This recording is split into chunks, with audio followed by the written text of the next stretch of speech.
నమస్తే friends, welcome back to Shreshta kitchen. నేను మీ రవలి. ఇవాళ చికెన్ లవర్స్ కోసం ఒక మంచి టేస్టీ కమ్మటి వంటకం అయితే మీ ముందుకు తీసుకొని వచ్చేసాను.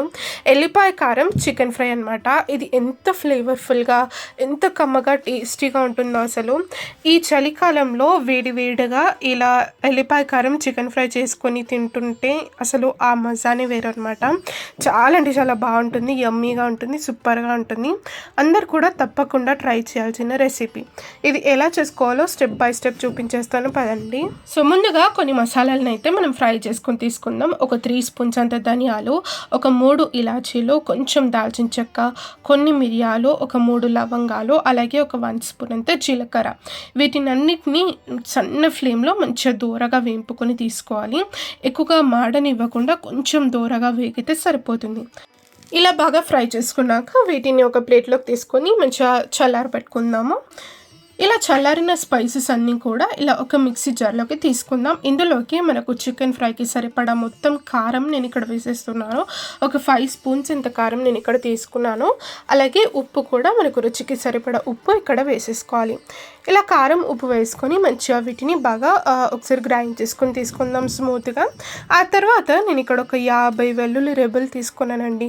మంచిగా నేను ఇక్కడ ఒక 1 kg అంతా చికెన్ తీసుకున్నాను. సో ఆ చికెన్కి సరిపడా నేను ఇక్కడ ఒక 50 వెల్లుల్లి రెబ్బలు తీసుకున్నాను. 50 వెల్లుల్లి రెబ్బలకి ఒక 5 స్పూన్స్ అంత కారం అయితే సరిగ్గా సరిపోతుంది. ఎల్లిపాయ కారం చాలా టేస్టీగా మనకు రెడీ అయిపోతుంది.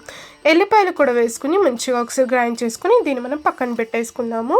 ఇప్పుడు మనము చికెన్ ఫ్రైకి సరిపడా ఆయిల్ అంతా కూడా మంచిగా హీట్ చేసుకోవాలి. ఆయిల్ కొంచెం వేడయ్యాక ఇందులోకి కొంచెం నేను ఇక్కడ జీలకర్ర వేసుకున్నాను. జీలకర్ర కొంచెం వేగాక ఇందులోకి ఒక 3 మీడియం సైజ్ ఉల్లిపాయని ఇలా సన్నగా పొడుగా చాప్ చేసుకొని పెట్టుకున్నాను. ఇలా ఉల్లిపాయలన్నీ వేసుకున్నాక కొంచెం నేను ఇక్కడ ఉప్పు వేసాను. ఉప్పు వేయడం వల్ల మనకు ఉల్లిపాయలు ఈజీగా మగ్గిపోతాయండి. ఇలా ఉప్పు వేసుకుని మంచిగా ఉల్లిపాయలని బ్రౌన్ కలర్లోకి వచ్చేంత వరకు చక్కగా వేయించుకుందాము. అసలు పచ్చిగా ఉండకుండా ఇలా మంచిగా గోల్డెన్ బ్రౌన్ కలర్లోకి వచ్చేంత వరకు ఉల్లిపాయలని చక్కగా వేయించుకోవాలి.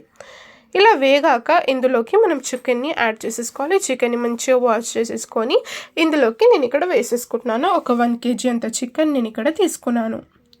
ఇలా చికెన్ వేసుకున్నాక మంచిగా హై ఫ్లేమ్లో ఒక 5 నిమిషాల సేపు మంచిగా ఇలా కలుపుకుంటూ బాగా కుక్ చేసుకోవాలి చికెన్ని.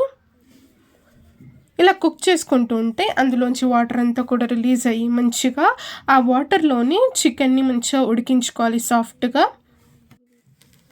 చూసారు కదా, ఇలా మధ్యలో కలుపుతూ మంచిగా దీన్ని చికెన్ని సాఫ్ట్గా ఉడికించుకోవాలి. మధ్యలో మనం పసుపు, అలాగే కరివేపాకు, పచ్చిమిర్చి కూడా వేసుకుందాం. నేను ఇక్కడ కొంచెం కరివేపాకు వేస్తున్నాను. అలాగే ఒక 3 పచ్చిమిర్చిని ఇలా మంచిగా చీలికలుగా కట్ చేసుకొని ఇందులోకి వేసేసుకుందాము. ఇలా కరివేపాకు వేయడం వల్ల ఈ ఎల్లిపాయ చికెన్ ఫ్రైలో మంచి ఫ్లేవర్ ఉంటుందండి. కరివేపాకు కొంచెం ఎక్కువనే క్వాంటిటీలో వేసుకుంటే సూపర్ ఫ్లేవర్ఫుల్గా చాలా టేస్టీగా ఉంటుంది. ఇలా ఇవి రెండు కూడా బాగా కలిపేసుకున్నాక నేను ఇక్కడ ఒక 1/2 టీ స్పూన్ అంతా పసుపు కూడా వేస్తున్నాను. ఇలా పసుపు వేసుకున్నాక ఒకసారి బాగా కలిపేసుకుని చికెన్ అంతా కూడా సాఫ్ట్గా మగ్గాక మాత్రమే మనం ముందుగా రెడీ చేసి పెట్టుకున్న ఎల్లిపాయ కారం ఇందులోకి వేసేసుకోవాలి.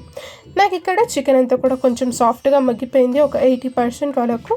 ఇలా ఎల్లిపాయ కారం ఇందులోకి వేసుకున్నాక కొంచెం నేను ఇక్కడ నీళ్ళు కొంచెం ఇలా స్ప్రింకిల్ చేసుకుంటున్నాను, చూపిస్తున్నాను చూడండి. ఇలా ఒకసారి బాగా ఎల్లిపాయ కారం అంతా కూడా బాగా కలిపేసుకున్నాక ఇందులోకి కొంచెం వాటర్ని మనము ఇలా స్ప్రింకిల్ చేసుకోవాలన్నమాట. ఈ మసాలా అంతా కూడా కింద అడుగు అంటకుండా మంచిగా దీనికి చికెన్కి అంతా కూడా బాగా పడుతుంది. ఇలా వాటర్ వేసుకున్నాక మరి కొంచెం నేను ఇక్కడ కరివేపాకు వేసుకున్నాను. ఇలా మూత పెట్టుకుంటూ మంచిగా చికెన్ని మంచిగా సాఫ్ట్గా మగ్గేంత వరకు చక్కగా బాగా ఉడికించుకొని తీసుకోవాలి. సో ఫైనల్గా మనకు ఈ విధంగా ఎల్లిపాయ కారం చికెన్ ఫ్రై అయితే రెడీ అయిపోతుంది. చూసారు కదా ఎంత ఈజీ అసలు మెథడ్ అయితే.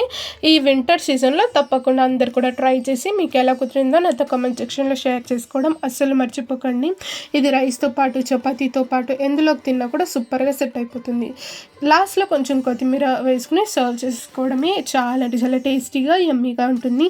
రెసిపీ నచ్చినట్లయితే తప్పకుండా వీడియోని లైక్ చేయండి, షేర్ చేయండి, మన ఛానల్ని సబ్స్క్రైబ్ చేసుకొని పక్కనే ఉన్న బెల్ ఐకాన్ కూడా ప్రెస్ చేయడం వల్ల నేను పెట్టే ప్రతి ఒక్క వీడియో మీకు నోటిఫికేషన్ వస్తుంది. Thank you.